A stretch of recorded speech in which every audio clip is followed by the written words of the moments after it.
tell us all about Shane's Kitchen. Okay. We're a social enterprise event catering company that was originally set up with a homeless charity in Birmingham to support people with homelessness background and addiction background back to work. So initially we're mostly about back to work support and sort of creating a supportive environment where we're trying to really make people feel ready to give back and reintegrate. And then since COVID, we've added in a major way what we call our feeding work. So we now cook between 200 and 400 meals every week that we send out to all sorts of organizations that support people in food poverty. So they're nutritious, ready meals that can just be reheated. We have this whole thing that they're sort of quite diverse over time. Some of the centres have people from all over the world, and I always say everyone recognises themselves some of the time, because we can only send out one meal at a time, but because we have to bulk cook. But we never just send British meals, nor do we just send curries or whatever. There's loads of different things. And there was something else. Can't remember that. There was something else connected to that. Anything you want to ask already about that? So this is a social enterprise. So you're basically giving people opportunity back to work and giving out to the local community as well. How do you get your food? Where does the food come from? Most of our food is surplus, and it comes from all sorts of places. One is directly from some supermarkets. Sometimes some caterers get in touch and get us food, but the biggest part comes from Fair Share, and we have a subscription with them that we pay for. We used to get only 80 kilos from them every week. Now we get 180 kilos a week from them. Where's that stored? This is only where you it gets used quite quickly. Well, this is quite interesting. So since COVID, we did the meals since COVID, which we didn't used to do before. And we now have sent out 92,000 since COVID. And because of the work we've been doing, and we just did it because we wanted to step up when we heard what's going on, we managed to then get a grant to have this massive kitchen extension and the cafe added. And because we'd already done 2 years of surplus work in that time, I made sure the kitchen was fit for purpose for that reason. So we've got a really big walk-in fridge that we can just accept more than we would normally. Whenever there is a glut of something, we can take it. We've also got a really big dry store, which is probably the thing that most organisations... This is just behind us there, actually. Wow. Yeah, this whole thing is a massive dry store. And that's, in some ways, the even bigger thing, because the sort of long life stuff you get less regularly. And you need them to cook, you don't just need fresh stuff. You need rice, you need spices, you need all sorts of things. And the great thing is having a storage space that you can just say, okay, we're going to have a whole load of whatever, and then put it in there, and then slowly use it up with different meals all the time. So we designed the kitchen bearing that in mind. Got a really big walk-in fridge. Amazing. Got a really good dry store, and then we got some other equipment. We got bigger cookers. That was the other thing I've always wanted. This thing called Rational cooker, which makes sort of 150 to 200 meals at any one time. Wow. Instantly. Massive. Yes. So we can cook, if we need to, we can cook between 300 and 400 meals within 4 hours. And that's with prep. The cooking itself will take less than 45 minutes for most dishes. But with the prep and everything. How many people have you got doing all that? Well, we've got, since COVID, we now got 10, 12 people working in the kitchen regularly. Before COVID, we were only 2.5 people. We had more people sometimes working, but they weren't all employed. Now we've got, I think we've got 10 permanent employees and then 2 or 3 people who want to be freelance on top of that, plus another few freelancers who just come every now and again. And then sometimes when it's really big events, we have to get some external people, on agency sort of thing. But it's a massive growth, and it is, I feel a bit like it's really nice if Karma's worked in a positive way. We stepped up when it needed to happen, when we didn't want to just watch people have a shit time and wanted to help, but it feels like it's turned around. It gave us a lot more credibility in the community. It made us more attractive for people to want to work for us as well. And it's really nice. It's sort of come around, and we've grown since then. We can, because of that, can continue to do the free work, whilst our paid business, yes, while the commercial arm is growing, so that we got the money and are less dependent on funding, which all of you know is fickle. Really so it's quite a nice combination. But we've also always done, coming back to sort of the homeless idea, homeless issue, we've always worked with all sorts of people with, insecure housing in the widest sense. And during COVID, we did quite a lot of catering for people in temporary accommodation. At the moment, we've got a project where we cooking 158 meals 3 days a week for the next 3 months for families living in temporary accommodation. I'm sure lots of them will be women who had to sort of flee domestic violence. That's what certainly I experienced when we did the COVID work in some of the hotels as well. And that's because, COVID, a lot of breakdown of marriages, yes, domestic abuse right. was on the increase. Yeah, because more stress, yeah. And as you probably know, these hotels, these temporary accommodation, they're just not really fit for purpose to feed a family, So ours isn't the perfect solution, but it's definitely an improvement of what people have. They're generally not allowed to have anything in their rooms. So they can't even have a microwave or, air fryer or something anything like that. Right, I'm part of the Food Justice Network as well in Birmingham, so co-founder of that.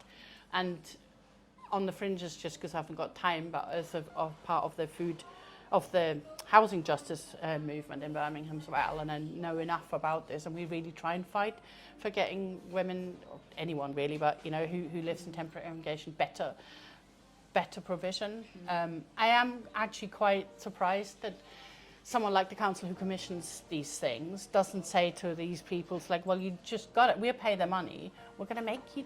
I don't know. If I was commissioning it, I would say, okay, I'm giving you that much money every day. You're going to find a way of allowing people to have at least a new electrical thing in your, something that is new and therefore pack tested in itself. Why not? I don't understand. I mean, when we did it in Warwickshire, and they did allow us, so we bought all the microwaves and put a microwave in every room. And then when they left, we had to replace the microwave like you do. But so we did do that as well. It's really important. It's very important. I mean, in COVID, when we did the work, I learned massively about both kettle and microwave meals, which is 100 miles away from what we do. We cook all our food from scratch. It's all trying to be real food. It's trying to have little ingredients, be healthy, blah, blah, blah, blah, blah. But if you haven't got anything to do it, then so we made food parcels from stuff that had to be able to be eaten with either just having a kettle or just having a microwave or both. And I had to learn a whole load of things, but you can still add healthy bits to that and make it more healthy than it is when you just buy it from the scratch and from the shops, and we try to make it more interesting. And I've done training with people on it, and trying to teach people who live in these accommodations what they can do to improve something like one of my favorite meals that I learned from COVID, and nothing to do with me living in that situation. It's just because I tried some of the those noodles you can buy, a bit like pot noodles, but just in a plastic thing. And I tried to make them more healthy by adding an egg to it and some veg. They could be tinned veg. And it's instantly a much better meal than just noodles to have some flavouring in it, It's something you feed a family with, at least, and it's much cheaper than buying something from a takeaway. It's also healthier than that. So it's thinking as well. It's trying to really find solutions for people, which is another big thing we try to do. You've been going quite a long time now, so you must have some success stories. Have you got any stories you can finish on that you just share that you've helped? Lots of nice stories. So in terms of the employment side, we've had people who, someone who came straight from prison after a long sentence. He was allowed to be released earlier to be with us, and he did a great job with us, really, improved massively, and then from us moved into quite a good job afterwards, and since then has moved on several times. He's really successful now, and you know, he's got his life back together. And there's several like that. Our most recent one was a young woman who you will see her on her social medias because she's always quite happy to talk about it. She had a, well, not even care background, if that makes sense. She never, you know, sofa surfing with her mum, all sorts of issues. Eventually made herself homeless because she wanted to, you know, get out of that situation. And when we met her, she came to a healthy eating training that I was delivering for kids with barriers. I saw she had an interest. I saw that she was lonely and she could do with the Change Kitchen love around her.